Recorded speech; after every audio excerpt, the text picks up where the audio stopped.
नमस्कार। हिंदी सेतु YouTube channel पर आपका स्वागत है। पिछले वीडियो में हमने किए थे वाच्य और आज हमने समास का टॉपिक लिया है। समास बहुत ही महत्वपूर्ण होते हैं, सभी कक्षाओं में समास हैं और जो आपके कंपटीशन एग्ज़ाम हैं उनमें भी समास आते हैं। तो आज हम समास की प्रक्रिया को समझते हैं, उसकी संरचना को समझते हैं कि कैसे करें।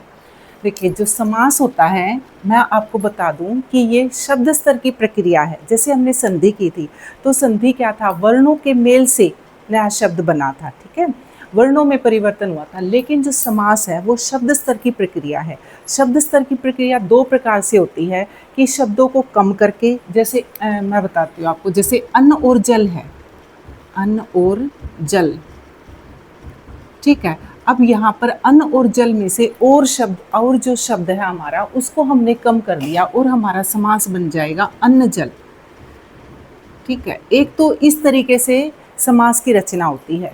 दूसरा कि दो या दो से अधिक शब्दों को पास पास बैठाने से और उनके जो अर्थ हैं उससे भिन्न कोई तीसरा ही अर्थ निकलता है और एक संक्षिप्त शब्द बनकर आता है। उसको दूसरे तरीके की जो समास रचना है वो उस तरीके से होती है। कैसे होती है, एक बार आप देखिए।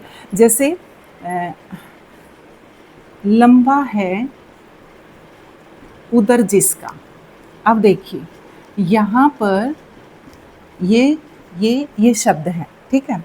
लंबा का अर्थ आपको पता है, लंबा होता है, और उदर का अर्थ होता है पेट, ठीक है। इन सब को मिलाकर, इनको पास पास बैठाया और इन सब को मिलाकर एक नया शब्द बनकर आ गया हमारे पास लंबोदर, और जो किसके लिए रूढ़ हो गया है? गणेश जी के लिए। तो एक प्रकार की रचना तो शब्दों से वो होती है कि शब्द को कम कर दिया जाए, संक्षिप्त कर दिया जाए। दूसरा, इतने सारे शब्दों को संक्षिप्त करके और एक नया अर्थ निकाल दिया गया और इन्हीं शब्दों का प्रयोग किया। लंबा और उदर जो शब्द दे रखे थे उन्हीं का प्रयोग किया और एक संक्षिप्त शब्द बना दिया जो किसी के लिए रूढ़ हो गया। तो इस प्रकार दो तरीके से हम समास की रचना करते हैं।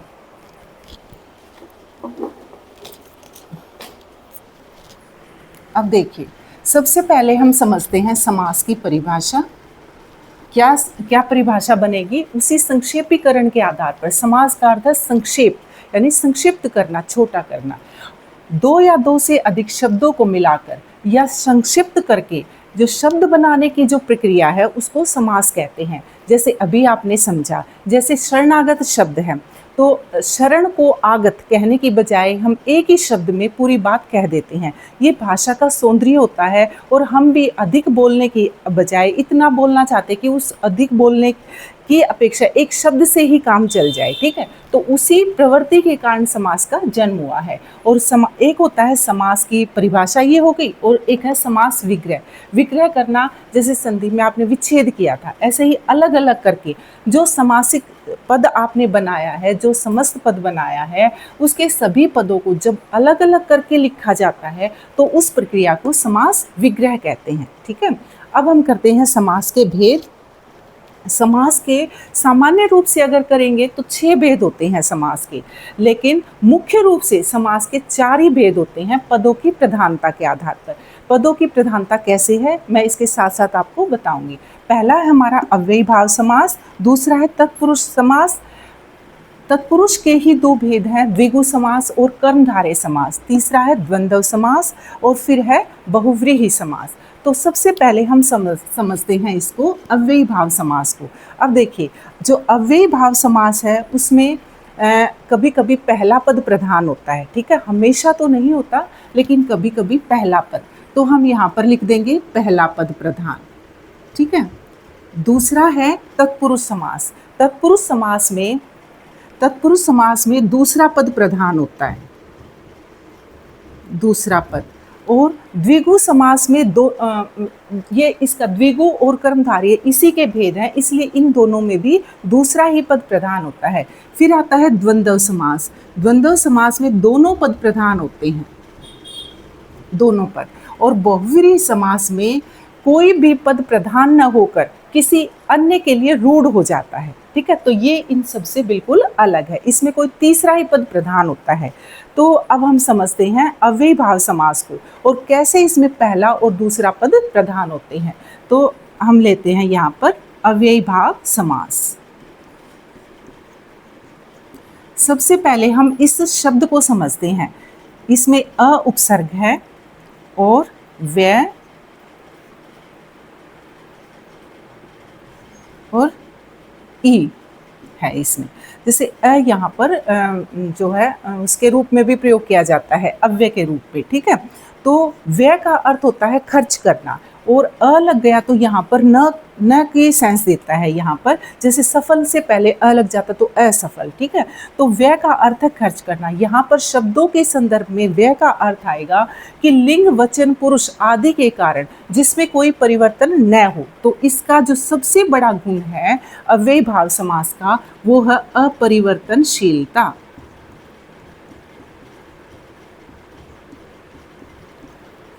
अपरिवर्तनशीलता यानी कि जो अव्ययी भाव समास का जो समस्त पद होगा वो क्या होगा, अपरिवर्तनशील होगा, अर्थात लिंग वचन पुरुष आदि के कारण उसमें कोई भी परिवर्तन नहीं होगा, अव्यय होगा, अविकारी होगा।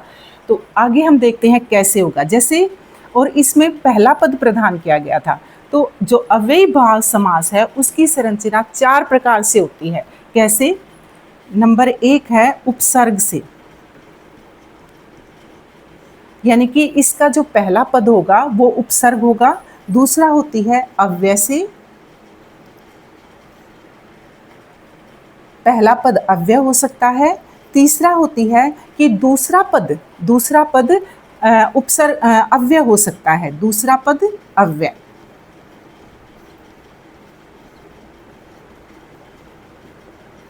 और फिर शब्द की आवृत्ति।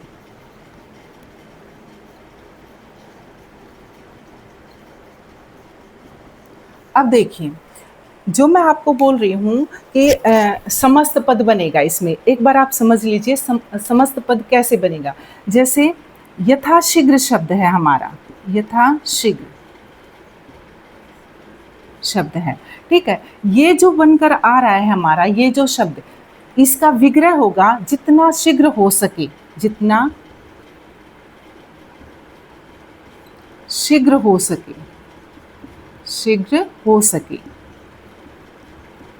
अब देखिए, इसको तो बोलेंगे हम समास विग्रह, और समास विग्रह के पश्चात इन सभी शब्दों को मिला करके एक नया शब्द बना हमारे पास। संक्षिप्त शब्द जो आया वो यथाशीघ्र है। अब यथाशीघ्र जो शब्द है हमारे पास उसको हम बोलेंगे समस्त पद, ठीक है। और इसमें 2 पद मिले हैं। 2 पद कैसे? यथा और शीघ्र, 2 पद इसके अंदर हैं। तो जो पहला पद है उसको बोलेंगे हम पूर्व पद, और जो दूसरा होगा उसको बोलेंगे हम उत्तर पद। यानी कि ये पहला पद है और ये दूसरा पद है।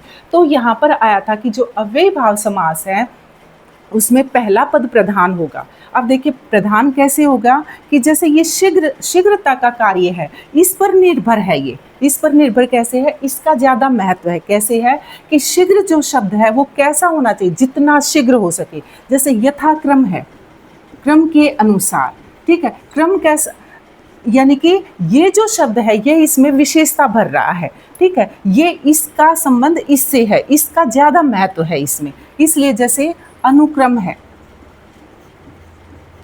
तो इसका बनेगा क्रम के अनुसार। क्रम यहाँ पर भी आ गया और क्रम यहाँ पर भी आया है, लेकिन यहाँ ये बताएगा कि जैसा क्रम हो, है ना, और क्रम यहाँ ये बताएगा क्रम के अनुसार। तो शब्द को जो अर्थ प्रदान करेगा वो हमारा जो पहला पद होगा वो प्रदान करेगा, ठीक है। अब देखिए,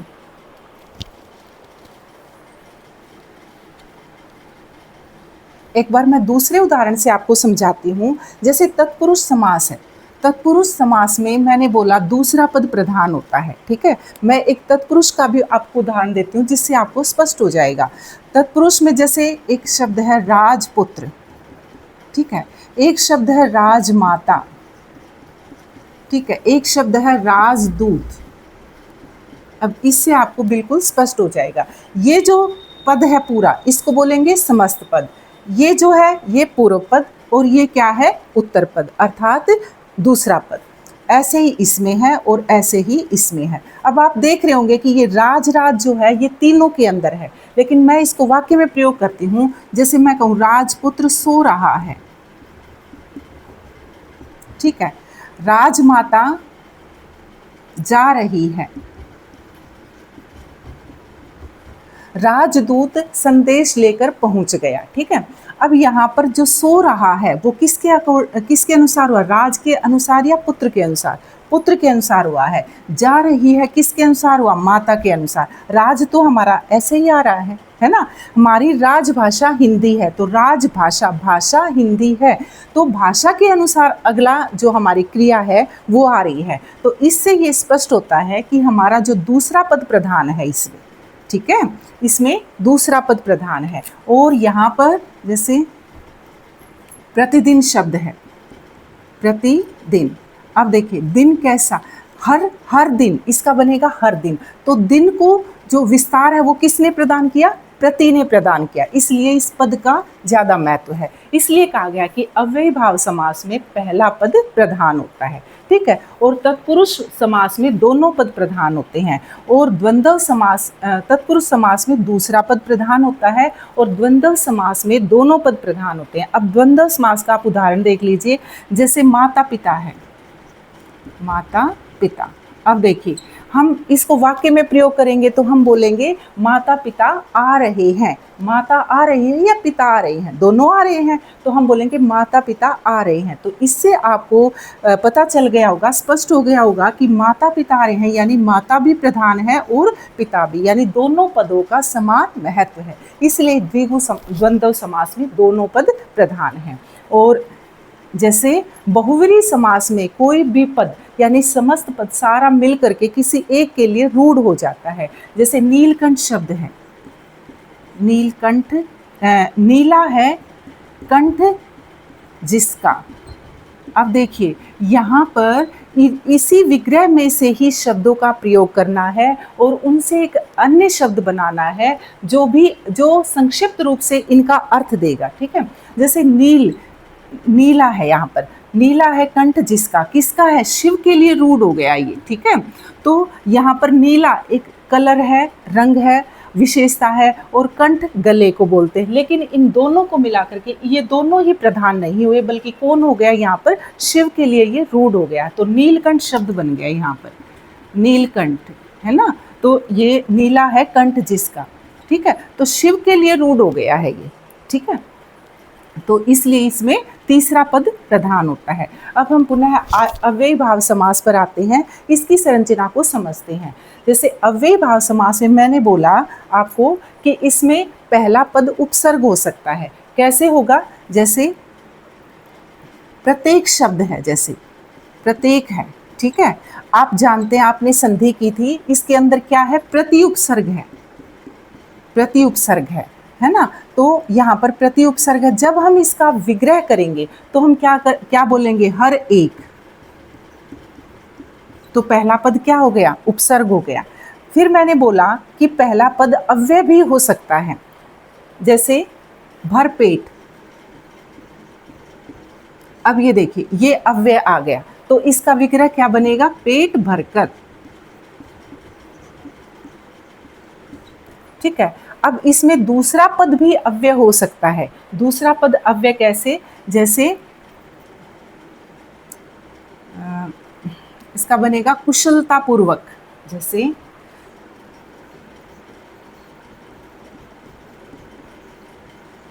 कुशलता पूर्वक। अब देखिए यहाँ पर पूर्वक लग गया इसके साथ, ये अव्यय है, तो कुशलता के साथ बनेगा इसका विग्रह। क्या बनेगा? कुशलता के साथ। जैसे ध्यान पूर्वक है, ध्यान के साथ। जैसे सपरिवार है, परिवार के साथ। दूसरा अंत में लगाना है, जैसे लाभार्थ है, लाभार्थ, लाभ के अर्थ, दानार्थ, दान के अर्थ। तो ये जो अंतिम पद है इसका दूसरा पद है, इसमें क्या आ गया? अव्यय आ गया। ठीक है, जैसे मरणोपरांत शब्द है, जैसे मरण के उपरांत, उपरांत यहाँ पर अव्यय के रूप में आया है। अब आप एक बात ध्यान दीजिएगा कि यहाँ पर जैसे पेट शब्द है और कुशलता शब्द है और जैसे एक है और लाभ है, ठीक है। ये सारे शब्द ये परिवर्तित हो सकते हैं, लेकिन जब इनके साथ उपसर्ग लग जाता है या बाद में अव्यय आ जाता है, या फिर पहले अव्यय आ जाता है बाद में अव्यय आ जाता है, या फिर कोई शब्द रिपीट होता है। अब ये और रहता है, आपको ये भी बता दूं, जैसे रातों रात शब्द है, रातों रात, इसमें भी अव्ययी भाव समास है। ये चौथा है हमारा शब्द की आवृत्ति। अब मैं चारों चीजें एक बार फिर से आपको क्लियर कर दूं।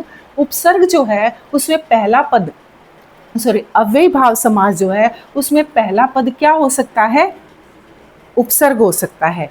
पहला पद क्या हो सकता है, अव्यय हो सकता है, और दूसरा पद भी अव्यय हो सकता है। जैसे मैंने बोला मरणोपरांत, मरण के उपरांत, ठीक है। सेवोपरांत, सेवा के उपरांत। लाभार्थ, लाभ के अर्थ, जैसे शिक्षार्थ, शिक्षा के अर्थ, ठीक है। तो यहाँ पर दूसरा पद भी क्या आ गया, आपका अव्यय आ गया। तो बेशक यहाँ पर पहला उपसर्ग है, पहला अव्यय है, दूसरा अव्यय है और शब्द रिपीट हो रहा है। तो पहला जो मैं ये बताना चाहती हूँ आपको कि ये शब्द तो अव्यय नहीं था, ये शब्द अव्यय है, लेकिन अव्यय या उपसर्ग लगने के पश्चात जो समस्त पद हमारे सामने आता है वो अपरिवर्तनशील है। वो शब्द मैं ये बताना चाहती हूँ कि इस पूरे का जो, चाहे पहला पद उपसर्ग आ जाए, चाहे दूसरा पद आ जाए, दूसरा पद अव्यय आ जाए, पहला अव्यय आ जाए, या शब्द रिपीट हो जाए, बनने के बाद जो समस्त पद हमारे सामने आएगा वो क्या होगा, अपरिवर्तनशील होगा। अर्थात लिंग वचन पुरुष आदि के कारण उसमें कोई परिवर्तन नहीं होगा, वो क्रिया विशेषण शब्द होगा। ये जो मुख्य बात है अव्ययी भाव समास की, ये आपको याद रखनी है, ठीक है। अब मैं अव्ययी भाव समास के आपको कुछ उदाहरण लिखूंगी जिससे आपको बिल्कुल स्पष्ट हो जाएगा, ठीक है। अब हम इसके उदाहरण करते हैं अव्ययी भाव समास के। तो हम देखते हैं पहला पद उपसर्ग हो, जब पहला पद उपसर्ग होता है, जैसे ये देखिए ये सारे क्या हैं, उपसर्ग हैं, तो हम इसका विग्रह करते हैं कंठ तक, कंठ तक। फिर है जैसा सार है वैसा, जैसा सार है वैसा, वैसा। आजीवन, जीवन भर, जीवन पर्यंत भी लिख सकते हैं आप, जीवन पर्यंत। और आजन, जीवन भर भी लिख सकते हैं, जीवन पर्यंत भी लिख सकते हैं। आजन, जन से, अब देखिए इसमें भी आ आया था और इसमें भी आ है, तो इसका विग्रह जब अलग अलग हो रहा है, लेकिन क्यों, क्योंकि अर्थ इस प्रकार से बन रहा है इसका। जैसे वह आजन्म परिश्रम करता, जन्म से लेकर, ठीक है, जन्म से आ जानू, अब जानू बोलते हैं घुटनों को, घुटने तक या घुटने पर्यंत।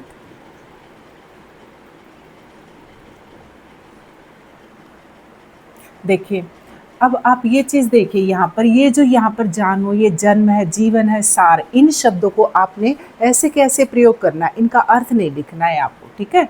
जैसे निरामिष है तो यहाँ पर बनेगा आमिष, आमिष बोलते हैं मांस को, आमिष से रहित, ठीक है। अनुचिंतन, चिंतन के बाद चिंतन, चिंतन के बाद चिंतन। देखिए प्रतिपल, हर पल। अत्यधिक, आवश्यकता से अधिक, आवश्यकता से अधिक। अब देखिए यहाँ पर ये शब्द की आवृत्ति हो रही है यहाँ पर, तो जब भी आप शब्द की आवृत्ति वाले शब्द देखिए तो वहाँ पर भी अव्ययी भाव समास होता है। जैसे कानो कान, उसे कानो कान खबर नहीं मिली, यानी एक कान से दूसरे कान, कान से दूसरे कान।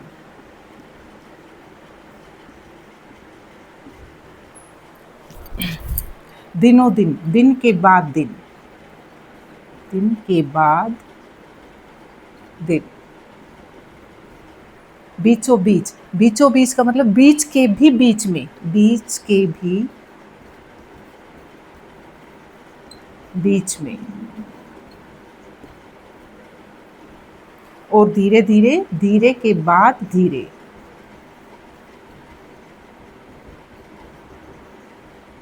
ठीक है, ऐसे ही जैसे पल पल हो गया, मंद मंद हो गया, और रातों रात हो गया, जो रिपीट शब्द होंगे वो भी इसी के अंदर आएंगे। ठीक है, अब हम करते हैं, अगर पहला पद अव्यय हो, अब ये देखिए यथा, यथा, यथा, भर, ना, ये सभी क्या है, अव्यय है। अब इसका भी विग्रह करके देखते हैं। यथा संभव, जैसा संभव हो, जैसा संभव हो। ठीक है, यथास्थिति, जैसी स्थिति है, जैसी स्थिति है।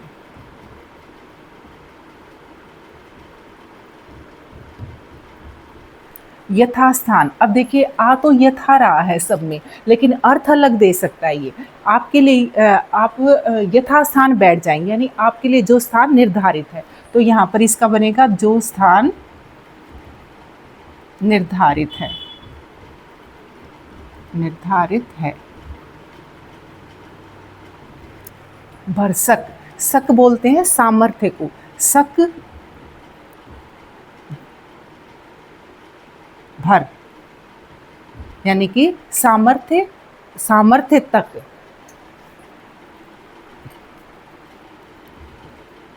ठीक है, नापसंद का आएगा न पसंद।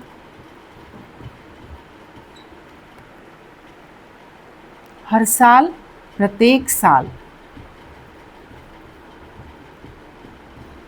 और तथा प्रजा, जैसे यथा राजा तथा प्रजा, जैसा राजा होगा वैसी प्रजा, तो यहाँ पर इसका बनेगा वैसी प्रजा।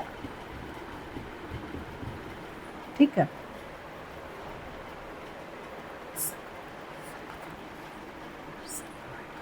जैसे दूसरा पद अव्यय हो,